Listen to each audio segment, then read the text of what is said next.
दोस्तों, आज मैं आपको श्री राम द्वारा शिव धनुष का परीक्षण एवं उसे तोड़ने संबंधित तथ्यों के बारे में विस्तार से बताऊंगा।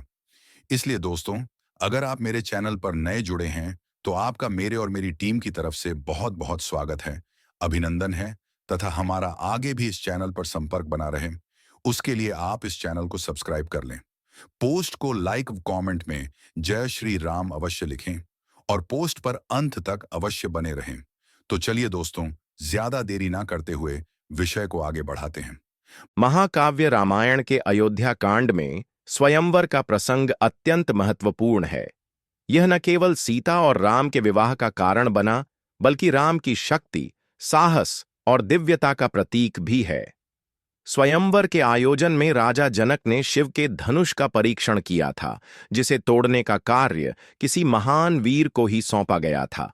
इस प्रसंग के माध्यम से राम ने न केवल अपनी शक्ति का परिचय दिया, बल्कि यह भी सिद्ध किया कि वे एक विशेष डिवाइनली चोजन व्यक्ति हैं, जिनके द्वारा ही राक्षसों का वध और धर्म की पुनर्स्थापना संभव हो सकेगी।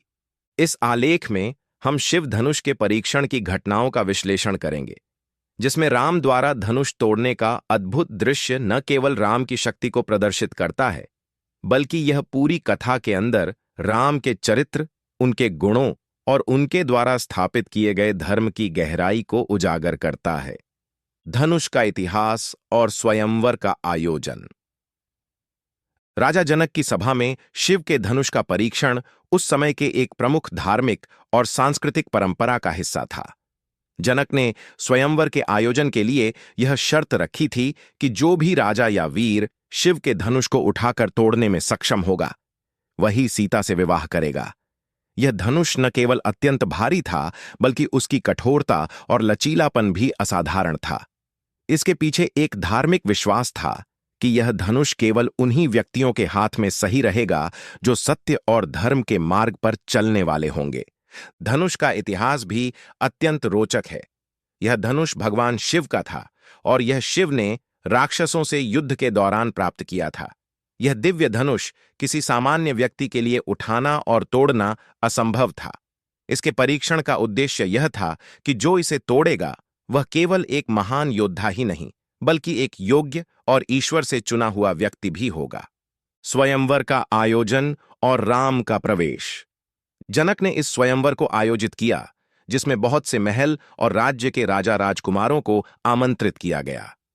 सभी इच्छुक युवकों ने धनुष को उठाने और तोड़ने की कोशिश की, लेकिन कोई भी सफल नहीं हो पाया। धनुष की कठिनाई और इसका विशाल आकार इतना था कि कोई भी वीर इसे हिला तक नहीं सका। इस चुनौती में राम का नाम पहले से ही सुनाया जा चुका था, लेकिन राम का आदर्श जीवन और साधारण व्यक्तित्व किसी को भी यह विश्वास नहीं दिलाता था कि वे इस असंभव कार्य को सफलतापूर्वक करेंगे। राम के प्रवेश के बाद उन्हें धनुष उठाने का अवसर मिला। राजा जनक और सभा में उपस्थित सभी लोग हैरान थे, क्योंकि राम का व्यक्तित्व किसी भव्य और विशालकाय राजा जैसा नहीं था, लेकिन राम का स्वाभाविक रूप से सरल और दिव्य तेज उनकी शक्ति को व्यक्त करने के लिए पर्याप्त था।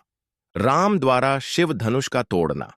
राम ने धीरे धीरे धनुष की ओर बढ़ते हुए उसे देखा और पूरी श्रद्धा के साथ उसे उठाया। धनुष को उठाना कठिन था, लेकिन राम ने बिना किसी संघर्ष के इसे अपनी नजर से हटा दिया। बाद राम ने इस धनुष को अपनी पूरी शक्ति से खींचा।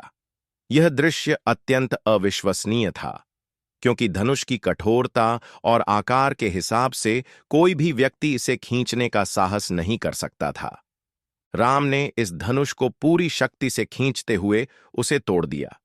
यह दृश्य न केवल राम के महान योद्धा होने का प्रमाण था, बल्कि यह भी साबित कर दिया कि वे भगवान विष्णु के अवतार हैं, जिनके द्वारा राक्षसों का नाश और धर्म की पुनर्स्थापना होनी है। राम द्वारा धनुष तोड़ने के बाद पूरी सभा स्तब्ध रह गई और जनक ने राम को अपना आदर्श और भाग्यवीर मानते हुए उन्हें सीता के साथ विवाह का प्रस्ताव दिया। राम द्वारा शिव धनुष को तोड़ने का दृश्य केवल शारीरिक शक्ति का प्रदर्शन नहीं था, बल्कि यह उनके अंदर की आध्यात्मिक और दिव्य शक्ति का भी परिचायक था। धनुष तोड़ते समय राम ने जो आंतरिक संतुलन, अनुशासन और समर्पण दिखाया, वह यह साबित करता है कि राम केवल एक बाहरी योद्धा नहीं बल्कि एक सच्चे धर्म युद्धवीर थे। इस कार्य के माध्यम से राम ने यह भी दिखा दिया कि वे अपने आत्मविश्वास, समर्पण और धार्मिकता से हर कठिनाई को पार करने में सक्षम हैं। राम का यह कार्य उस समय के सबसे कठिन और अद्वितीय कार्यों में से एक था, जिसे केवल वही व्यक्ति कर सकता था जो सत्य, धर्म और प्रेम के मार्ग पर चल रहा हो। यह साबित करता है कि राम के द्वारा किए गए कार्य केवल शारीरिक बल से नहीं, बल्कि दिव्य शक्ति और प्रेरणा से भी किए जाते थे। नैतिक संदेश और धार्मिक अर्थ। राम द्वारा शिव धनुष तोड़ने की घटना का धार्मिक और नैतिक संदेश अत्यंत महत्वपूर्ण है। इस घटना से यह सिद्ध हुआ कि जो व्यक्ति सत्य और धर्म के मार्ग पर चलता है, वह हर कठिनाई और चुनौती को पार कर सकता है। राम का यह कार्य यह भी बताता है कि केवल शारीरिक बल ही नहीं, बल्कि मानसिक शक्ति और धर्म का पालन भी किसी कार्य को सफल बनाने के लिए आवश्यक है।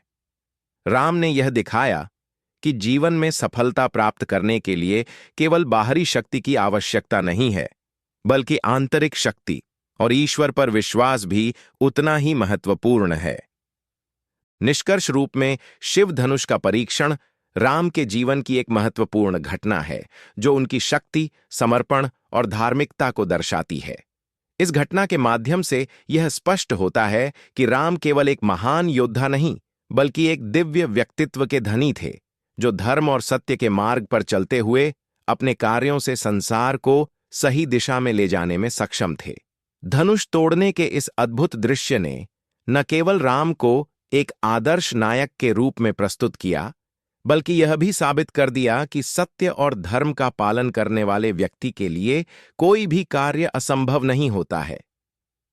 अगले एपिसोड में मैं श्री राम और सीता के विवाह संस्कार से संबंधित जानकारी देने वाला हूं। इसलिए इस पोस्ट को लाइक करें और आगे आने वाली सभी पोस्ट के लिए मेरे चैनल को सब्सक्राइब करें। जय श्री राम। भगवान श्री राम और सीता मैया की कृपा आप सभी पर बनी रहे।